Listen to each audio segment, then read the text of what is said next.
শুভেচ্ছা আমন্ত্রণ বিজনেস টুডেতে। আপনাদের সঙ্গে থাকছি আমি মৌসুমী আহমেদ লোপা। বাজেট প্রস্তাবনাকে অনুমানের সাথে সামঞ্জস্যপূর্ণ, তবে প্রত্যাশার সাথে হতাশাজনক বলছে সিপিডি। সংস্থাটির মতে ন্যায়সঙ্গত টেকসই অর্থনৈতিক ব্যবস্থা গড়ে তোলার সাথে সাংঘর্ষিক চ্যালেঞ্জ মোকাবেলার কৌশলও অনুপস্থিত আছে। নেই কর্মসংস্থান তৈরির সুনির্দিষ্ট কর্মসূচি। কালো টাকা সাদা করার সুযোগ একেবারে বন্ধ করা উচিত বলে মনে করে সিপিডি। বলছে এটি জুলাই আন্দোলনের বৈষম্যহীন সমাজ গঠনের চেতনার পরিপন্থী। এবারের বাজেটে প্রবৃদ্ধির পরিবর্তে গুরুত্ব দেওয়া হয়েছে সার্বিক উন্নয়নে। ভৌত অবকাঠামোর তুলনায় অগ্রাধিকার দেওয়া হচ্ছে জনগণকে। কর ছাড়, বিভিন্ন খাতে বরাদ্দ এবং প্রণোদনাকে ইতিবাচক হিসেবে দেখছে সিপিডি। তবে মূল্যস্ফীতির হার 6.5% নামিয়ে আনা শুধু কষ্টকর নয়, উচ্চাভিলাষী পরিকল্পনা। বিনিয়োগের লক্ষ্য অর্জন নিয়েও আছে সংশয় আছে সিপিডির। বলছে করমুক্ত আয়ের সীমা বাড়ানো হয়েছে, তবে তা এখনই বাস্তবায়ন হলে ভালো হতো। কর স্ল্যাবে যে পরিবর্তন আনা হয়েছে তাতে নিম্ন ও মধ্যম আয়ের মানুষের উপর চাপ বাড়বে। বাজেটের সামগ্রিক যদি বিবেচনা করি তাহলে অনুমানের সাথে সামঞ্জস্যপূর্ণ, কিন্তু প্রত্যাশার সাথে কিছুটা হতাশাজনকও বটে। সামগ্রিকভাবে যদি বিবেচনা করি তাহলে অভ্যন্তরীণ বাজারমুখী এবং আমদানি প্রতিস্থাপক শিল্পের যে সংরক্ষণটা ছিল সেটা অনেকটুকু কমে গেছে। আমাদের অন্যতম চিন্তার বিষয় হচ্ছে যে রাজস্ব আহরণ। এইটা আমাদেরকে এটাকে আরো এটার গতি না বাড়াতে পারলে যে উন্নয়ন কার্যক্রমগুলি, যে রাজস্ব কার্যক্রমগুলি, সেগুলো আসলে অর্জন করা সম্ভব না। বাজেটে ঘোষিত রাজস্ব আদায়ের লক্ষ্য অর্জন নিয়ে সংশয় আছে অর্থনীতিবিদদের। বলছেন বিপুল ভ্যাট শুল্ক ও কর আদায়ের জন্য প্রায়োগিক পথ নকশা নেই। মূল্যস্ফীতি নিয়ন্ত্রণ করাও অন্যতম চ্যালেঞ্জ। বলছেন পণ্য মূল্য সহনীয় পর্যায়ে নামিয়ে আনতে সিন্ডিকেট ভাঙতে হবে। মূল্যস্ফীতির চাপে সীমিত আয়ের মানুষ, নিত্যপণ্য ও সেবা মূল্যের ঊর্ধ্বমুখী প্রবণতা অস্বস্তিকর পরিবেশ তৈরি করেছে। বিবিএসের প্রতিবেদন বলছে এপ্রিলে মূল্যস্ফীতির হার 9% উপরে অবস্থান করছে। এ অবস্থায় আগামী অর্থবছরের জন্য প্রাক্কলন করা হয়েছে 6.5%।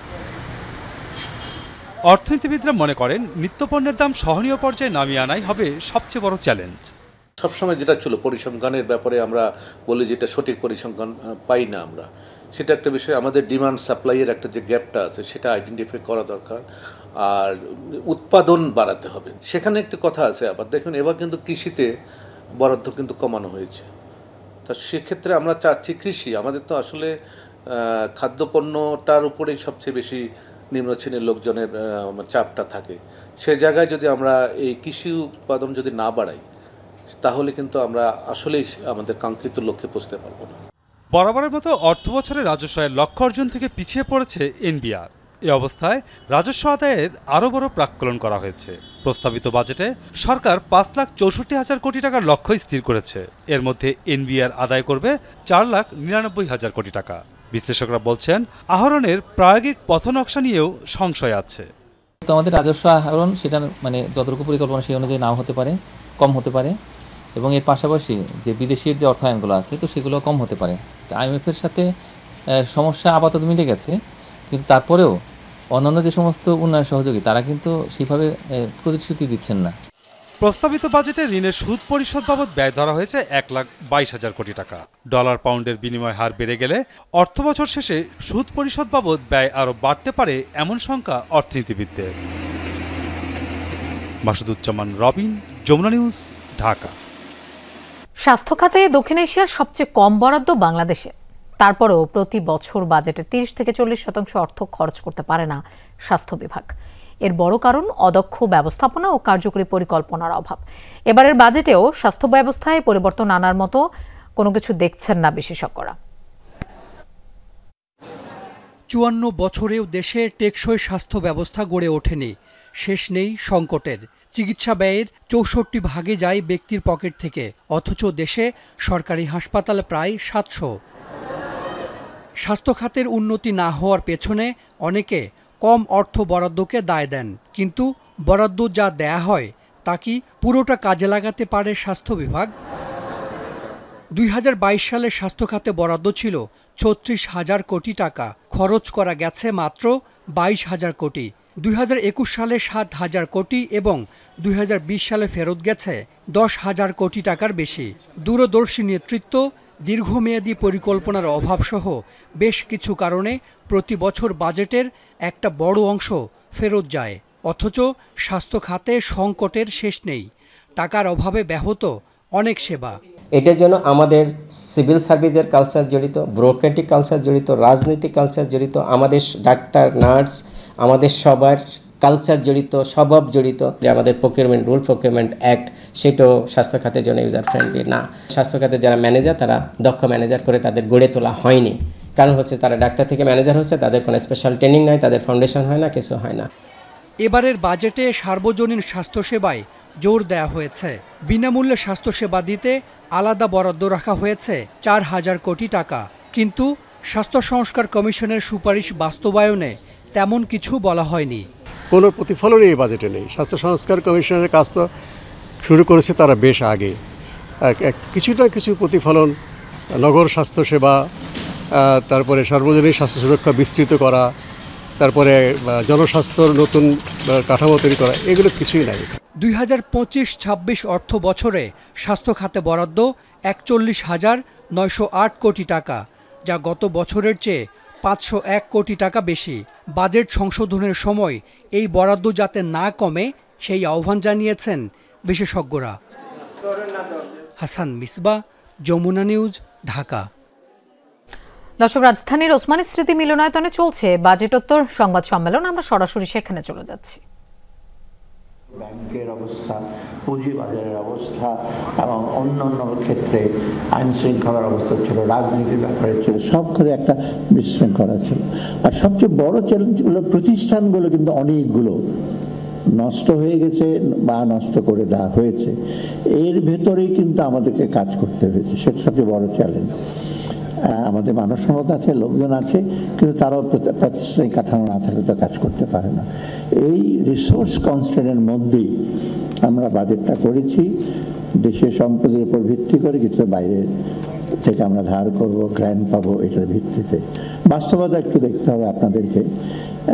অনেক চাহিদা থাকে, কিন্তু আমাদের মূল একটা লক্ষ্য ছিল যে বাজেটটা যেন একটু বাস্তবমুখী হয়, বাস্তবায়নযোগ্য হয় এবং একটু প্র্যাগমেটিক হয়। বিরাট শপিং লেস, কথার ফুলঝুরি বলে কোনো কিছু করবো, আশ্বাস দেবো, সেটা কিন্তু আমরা করিনি। অনেক কথা বলতে হবে, কিছুটা আছে, হয়তো কিছু অলঙ্করণ আছে, কিন্তু বেশিরভাগ কিন্তু আমরা যত বাস্তব ভিত্তি সেটা করতে চেষ্টা করব। তো চ্যালেঞ্জগুলো সম্বন্ধে আপনারা জানেনই, চ্যালেঞ্জগুলো ছিল মূল্যস্ফীতি, জ্বালানির চ্যালেঞ্জ, ব্যাংকিং সেক্টর, আমাদের রাজস্ব খাতের চ্যালেঞ্জ ছিল। এগুলোর মধ্যেই কিন্তু আমাদের এই বাজেটটা করতে হয়েছে। একটা সবচেয়ে বড় বিষয় হলো বাজেটটা কিন্তু এই প্রথমবারের মতো বাজেট আমাদের ইনক্রিমেন্টাল বাজেট হয়, সবসময় বাজেট বাড়ে, সেটাই নিয়ম ছিল। কিন্তু এবার কিন্তু বাজেটের আকার কম, রিভাইজ বাজেটের একটু বেশি, কিন্তু অরিজিনাল বাজেটের কম, এবং এটা আমাদের একটা দিক। আর সবচেয়ে বেশি আমরা এতদিন খালি প্রবৃদ্ধি প্রবৃদ্ধি প্রবৃদ্ধি অনেক রকম ন্যারেটিভ শুনেছেন, গ্রোথ হচ্ছে অনেক বেশি, কিন্তু গ্রোথের সুফলটা কে পেয়েছে, কারা পেয়েছে? এটা তো সবার কাছে পৌঁছায় ঠিকভাবে। এইটার থেকে আমরা বেরিয়ে এসে, প্রবৃদ্ধি দরকার আছে, কিন্তু আমরা চাচ্ছি যে মানুষের জীবনযাত্রার মান যেন উন্নত হয়, জীবনযাত্রাটা যেন সহজ হয়, মানুষের ক্রয় ক্ষমতা যেন বাড়ে, দেশে শান্তিশৃঙ্খলা থাকে, ব্যবসা বাণিজ্যের অ্যাটমসফিয়ারটা যেন ভালো থাকে। সেই সাথে কিন্তু আমরা বাজেটটা এভাবে সাজিয়েছি। চ্যালেঞ্জগুলোর মোকাবেলা যে সব করতে পেরেছি তা না, সামনে পথটা বন্ধুর, সামনে এটা কঠিন। কিন্তু একটা জিনিস আপনাদের বলি যে আমরা সম্পদগুলো, দেশের সম্পদ, বাইরের সম্পদ আনছি। অনেক আর্গুমেন্ট করছেন বাইরে থেকে না আনলেই হতো, দেশের সম্পদে কাজ করব। শুনুন, একটা জিনিস আমি বলি, যারা ব্যবসায়ীরা অনেক রকম কনসেশন চায়, ট্যাক্স এখানে ছাড় দেন, একখানে ছাড় দিলে আরেকখানে বসাতে হবে ট্যাক্স। এটা তো আমার বাড়ির ফাইন্যান্স ম্যানেজমেন্ট না। আপনি একজনের ট্যাক্স বসাবেন, আরেকজনটা ছাড় দেবেন। তা ম্যাক্রো ইকোনমিক সামষ্টিক হিসেবে কিন্তু এত সহজ না। আর একটা জিনিস হলো পপুলার ডিমান্ড, একেবারে সবাই বলে এইভাবে করো, তা পলিসি, এটা ডিফিকাল্ট। কারণ পপুলার ডিমান্ড তো জনগণের ডিমান্ড তো ডেফিনেটলি আমরা শ্রদ্ধা করবো, কিন্তু সেভাবে তো ঠিক প্র্যাকটিক্যাল পলিসি নেওয়াটা ডিফিকাল্ট হয়। সেই প্রেক্ষিতেই আমরা যেটা রাজস্ব আদায় লিমিটেড, রাজস্ব চট করে বাড়াবো সেটা সম্ভব না। আমরা চেষ্টা করছি রাজস্বটা করতে, এনবিআরকে আমরা রিঅর্গানাইজ করছি, ট্যাক্স সিস্টেমকে মডার্নাইজ করছি, এগুলো এর মধ্যে থেকেই কিন্তু আমরা এইভাবে আদায় করছি। আর বাইরে থেকে যে ঋণ আনবো, গ্র্যান্ট আনবো, সেটাও কিন্তু আমাদের মোটামুটি আমরা নেগোশিয়েট করে নিয়ে আসছি। তো একটা জিনিস কিন্তু বাইরে বিদেশের উপর নির্ভরতা যে আমরা বাড়াবো সেটাও না, আমরা ডেট সাস্টেনেবিলিটি নিয়ে চিন্তা ভাবনা করছি যতটুকু কমানো যায়, সেই দিকে আমাদের যথেষ্ট খেয়াল আছে। তো সার্বিকভাবে আমি মনে করি এটা ভালো মন্দ আছে, তবে আমি মনে করি যে আমরা এটা একটা জনবান্ধব ব্যবসা বান্ধব। তো অনেকে পুরোপুরি ব্যবসা বান্ধব হয়ে যাবে, সব ব্যবসা একেবারে, এটা অনেকটা ইসের মতো না, Pareto optimal, don't let anybody WhatsApp making everybody well of, মানে এইটা হয় না, একজনকে ক্ষতি না করে সবাইকে ভালো করো, এইটা হলো আমাদের একটা ওয়েলফেয়ার ইকোনমিক্সে বলে। তো দু একজনের একটি হবে। এই প্রেক্ষিতে আমি করেছি। একটা জিনিস হলো বাজেট আপনাদের 3 বছরের ব্যাপার আছে, 2025-26, 24-25, 25-26, 26-27, এটা একটা কন্টিনিউটি। অনেকে বলে যে তোমরা তো আগের পদাঙ্ক অনুসরণ করেছো, আগের ম্যাক্রো ইকোনমিক ফ্রেমওয়ার্ক, আমরা যে সময় চট করে একবার ডিপার্চার করে নিয়ে দারুণ বিপ্লবী একটা বাজেট দিয়ে দেবো, দারুণ একটা রেভিনিউ আনবো, এটা সম্ভব না। আপনার কতগুলো ফ্রেমওয়ার্ক মেথডোলজি আছে সেটা তো ফলো করতে হবে। তবে আমরা একটা পদাঙ্ক অনুসরণ করে সামনে যাচ্ছি সেটাও ঠিক না। অনেকে বলে যে, একজন তো বলেছে আমি কোন পথে যাচ্ছি, আগের মতোই গতানুগতিক, যাই হোক সেটা কিছুটা গতানুগতিক আছে, কিন্তু একেবারে যে ইনোভেশন বা ইসা নাই তা না, কিছু সাহসী পদক্ষেপও আছে। ট্যাক্সের ব্যাপারে আবার কিছু কিছু ছাড় দেওয়া হয়েছে, সেগুলো আর্থিক শৃঙ্খলা আনতে চেষ্টা করেছি। এই একটা সুবিধা কি 3 বছর থাকাতে অ্যাটলিস্ট লোকজন পলিসি কন্টিনিউটি, ধারাবাহিকতা সম্বন্ধে জানতে পারবে। আর আমরা তো বাজেট দিয়েছি গতকাল, এটা ওপেন থাকবে কিছুদিন, কিছু কিছু জিনিস আছে, সাজেশন আসবে বিভিন্ন জায়গা থেকে, আমরা চেষ্টা করব সেগুলো আমলে নিতে। তবে ফাইনাল বাজেটটা যেটা হবে সেটা হলো আপনার, আর আমরা হয়তো এই মাসের শেষে দিয়ে সেটা ফাইনাল করবে। তবে অর্থ বিলটা, ফাইন্যান্স বিলটা, সত্যি করে অর্থ বিলটা ইমিডিয়েট ইফেক্ট হয়, যেটা মহামান্য রাষ্ট্রপতি সই করেছেন, এটা ইমিডিয়েট ইফেক্ট হয় অর্থ বিল। তো সেখানেও যদি কারো কোনো ইসে থাকে সেটা আমরা চেষ্টা করবো নিতে, বা সেটা অন্যভাবে সেটাকে অ্যাড্রেস করতে। অর্থাৎ সার্বিকভাবে আমি মনে করি যে আপনারা একটু আমাদের চ্যালেঞ্জের মধ্যে একটু আমাদের প্রতি একটু কি বলবো কোলাবোরেটিভ, একটু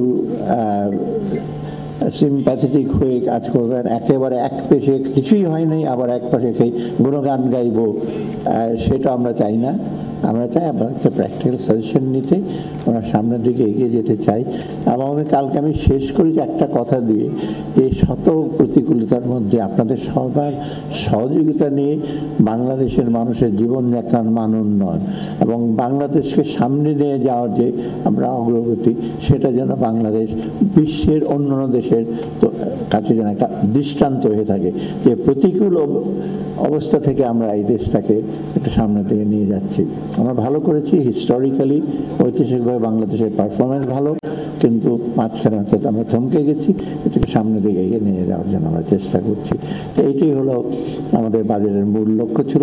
অনেক ডিটেল আছে, সেগুলোর সবগুলো প্রতিপাদ্য বিষয় হলো একটা নির্যাস হলো দেশের আপনার সবার জীবনযাপনকে একটু আরও স্বচ্ছ করা, মানুষের জীবনযাত্রার মান উন্নয়ন করা, সেজন্য আমার সামাজিক নিরাপত্তা বা অন্যান্য বিষয়ের উপর অনেক নজর দিয়েছি। আর বৈশ্বিক পরিস্থিতিতে একটা জিনিস বলে আমি শেষ করি, আমি তো বিভিন্ন ডোনারদের সাথে কথা বলেছি, বাইরের প্রত্যেকটা দেশ, প্রত্যেকটা এজেন্সি বাংলাদেশ সম্পর্কে অত্যন্ত ইতিবাচক ধারণা তাদের, এইটা আমরা টের পেয়েছি। যেখানে বিভিন্ন প্রত্যেকের পজিটিভ অ্যাটিটিউড, এই পজিটিভ অ্যাটিটিউডটাকে একটু আরেকটু সুসংহত করার জন্য আমরা চাই আমাদের ভেতরের যারা আছেন তারা যেন একটু সহযোগিতা করেন। কিন্তু আমরা যদি নিজেদেরকে বলি খারাপ হচ্ছে, কিছুই হচ্ছে না, যাচ্ছে তাই দেশ, বাইরে গিয়ে তখন আমাদের জন্য অনেক সময় প্রথম আঁকে এক্সপ্লেন করতে ওগুলি, হ্যাঁ ডেফিনেটলি ক্রিটিসিজম হবে, কিন্তু দেশপ্রেম এবং দেশের মানুষের জন্য দরদ থাকলে কিছুটা সরকারের সাথে সবাই নিজেদের সাথে সহযোগিতা করবে, এটি শুধু আমরা করি। আপনার কাছে এই প্রত্যাশাটা রেখে আমার বক্তব্য এখানে শেষ করছি। আর এমনি প্রশ্ন যখন করবেন তখন বিভিন্ন প্রশ্ন করবেন, সেগুলো আমাদের স্পেসিফিক সাবজেক্ট বিষয় আছে, সেগুলোর উপর আমরা উত্তর দিতে চেষ্টা করব। এখন আমি জনাব ওয়াহিদুদ্দিন মাহমুদ আমাদের পরিকল্পনা উপদেষ্টা মহোদয়কে অনুরোধ করছি কিছু বলার জন্য।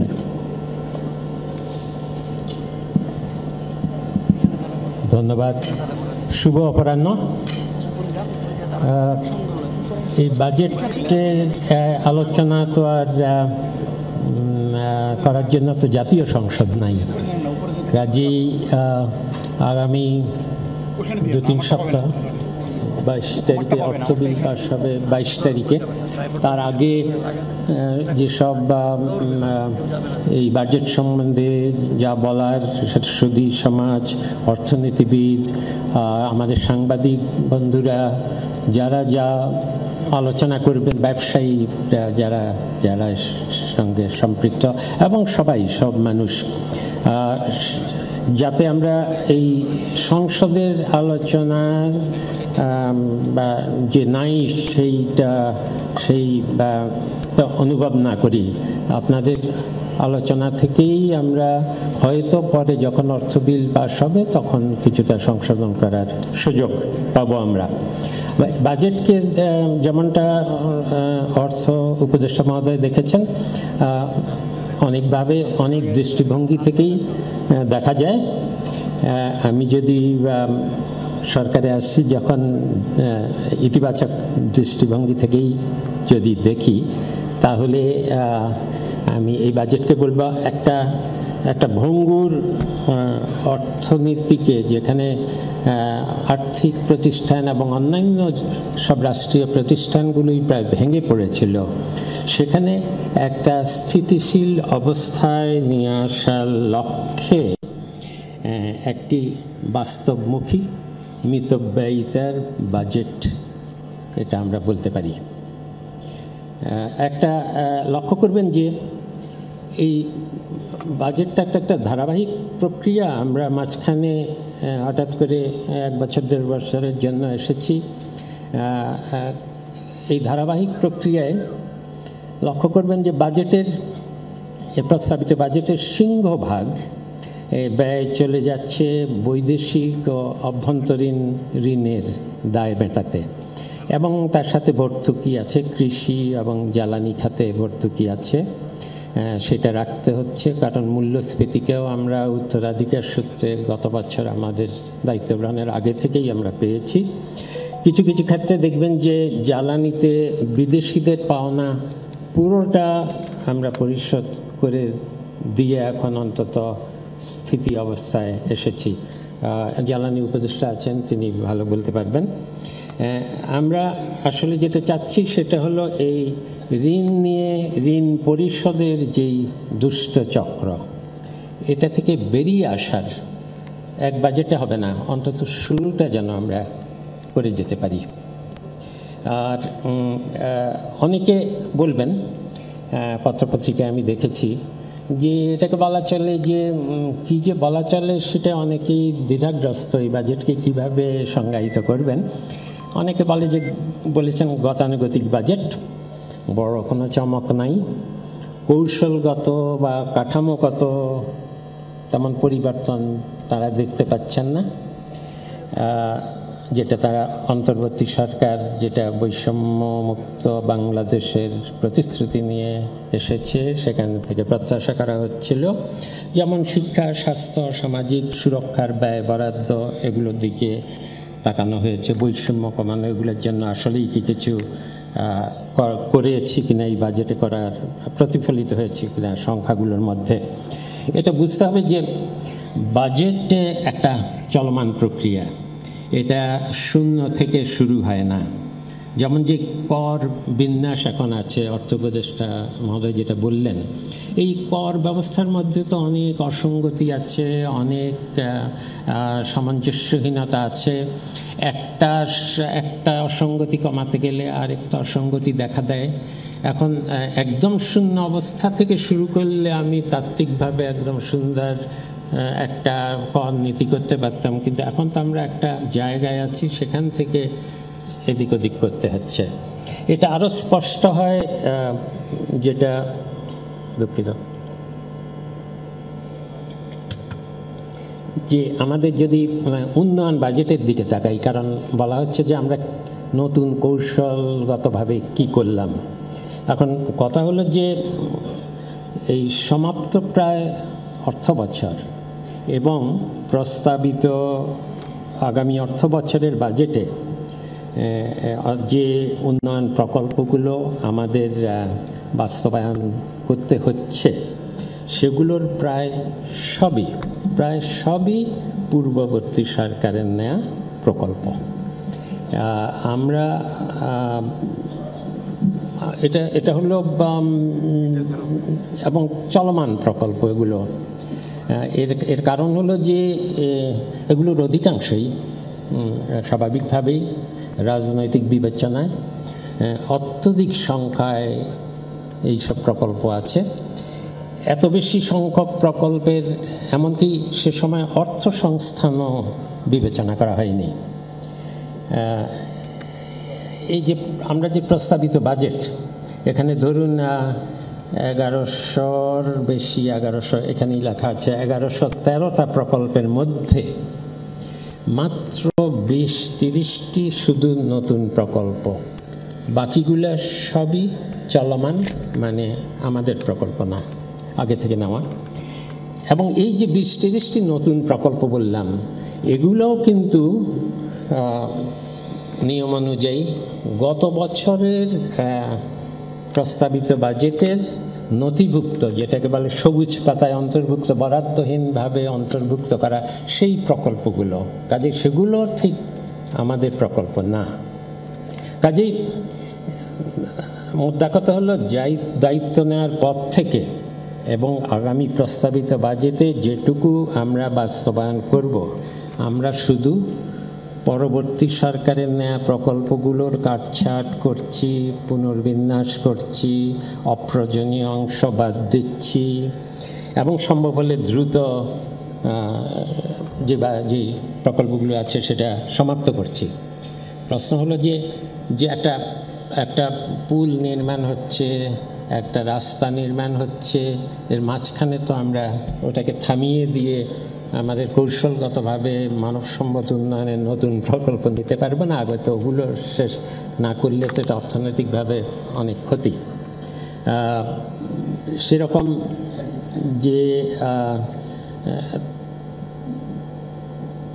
এমনকি অনেকগুলো প্রকল্প যেগুলো আমরা বলছি যে আমরা মেগা প্রকল্প নিতে চাই না, যেই 2-3টি মেগা প্রকল্পে আমরা প্রাধান্য দিয়েছি সেগুলো সবগুলোই হলো বাণিজ্য সংক্রান্ত বহিঃ বাণিজ্য সম্পর্ক প্রকল্প। যেমন এগুলো চলমান প্রকল্প, কিন্তু আমরা একটু গুরুত্ব দিয়েছি, সেটা হলো মাতার বাড়ি গভীর সমুদ্র প্রকল্প, চট্টগ্রামের বে টার্মিনাল প্রকল্প, বা খুলনা মংলা সমুদ্র বন্দর প্রকল্প, এগুলোকে গুরুত্ব দিচ্ছি, কিন্তু এগুলোকেও আমরা কাটছাঁট করছি। যেমন কিন্তু ঋণ চুক্তি হয়ে আছে আগে থেকে, ঋণ চুক্তি হয়ে যাওয়ার পর এগুলোকে পুনর্বিন্যাস করা, কাটছাঁট করার জন্য এটা খুব যে বোঝাপড়া সেটা কিন্তু খুব কঠিন, কারণ একবার হয়ে গেলে ঋণ চুক্তির মধ্যে সব কিছু থাকে। তারপরও যেমন একটি উদাহরণ দিচ্ছি, মংলা বন্দরের যেই 4000 বা 5000 কোটি টাকার যে প্রকল্পটা আমরা নিয়েছি, যেটা চীন অর্থায়ন করবে, সেখানে আমরা 500 কোটি টাকা কমাতে সক্ষম হয়েছি। এভাবেই আমরা এই চলমান প্রকল্পগুলোকে দেখছি এবং তার মধ্যে যেই চলমান প্রকল্পগুলোকে আমরা একটু প্রাধান্য দিচ্ছি সেগুলো হলো যে গ্রামীণ রাস্তাঘাট, এগুলো অনেকগুলো নষ্ট হয়ে আছে, পড়ে আছে, পুল নষ্ট হয়ে গেছে। এই প্রকল্পগুলো তারপর বিভিন্ন শহরগুলো, ঢাকার বাইরের শহরগুলো, জেলা শহর হোক, অন্যান্য পৌরসভা হোক, এমনকি পৌরসভার বাইরেও কিছু গ্রামীণ শহর, এগুলোকে বাসোপযোগী করার এবং এগুলোতে বাসোপযোগী করা মানে হলো যে পয়ঃনিষ্কাশন ব্যবস্থা বা পানি সরবরাহ, বর্জ্য ব্যবস্থাপনা, এগুলোকে আমরা গুরুত্ব দিচ্ছি। চলমান প্রকল্প হলেও আমরা কিছু গুরুত্ব দিচ্ছি কিছু কিছু প্রকল্পে। এগুলোতে গ্রামীণ এমন একটা হলো যে এগুলো হলো ওই সব শহরে আমাদের নাগরিক বিকেন্দ্রীকরণের জন্য ওই শহরগুলোকে বাসযোগ্য যদি করা যায় সেটা একটা বিষয়।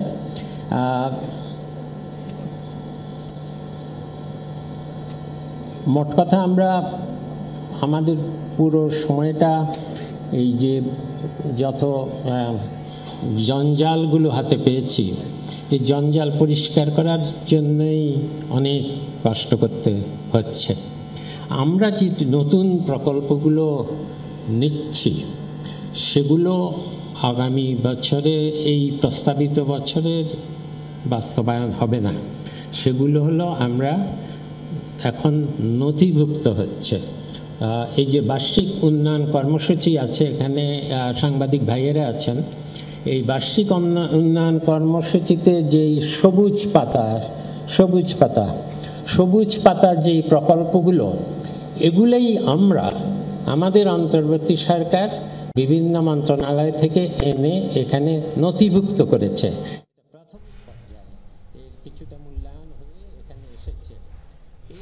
দর্শক, রাজধানীর ওসমানী স্মৃতি মিলনায়তনে বাজেটোত্তর সংবাদ সম্মেলন চলছে, আমরা সরাসরি সেখানে ছিলাম। আর এই ছিল বিজনেস টুডের এখনকার আয়োজনের। এতক্ষণ সাথে থাকার জন্য ধন্যবাদ সবাইকে।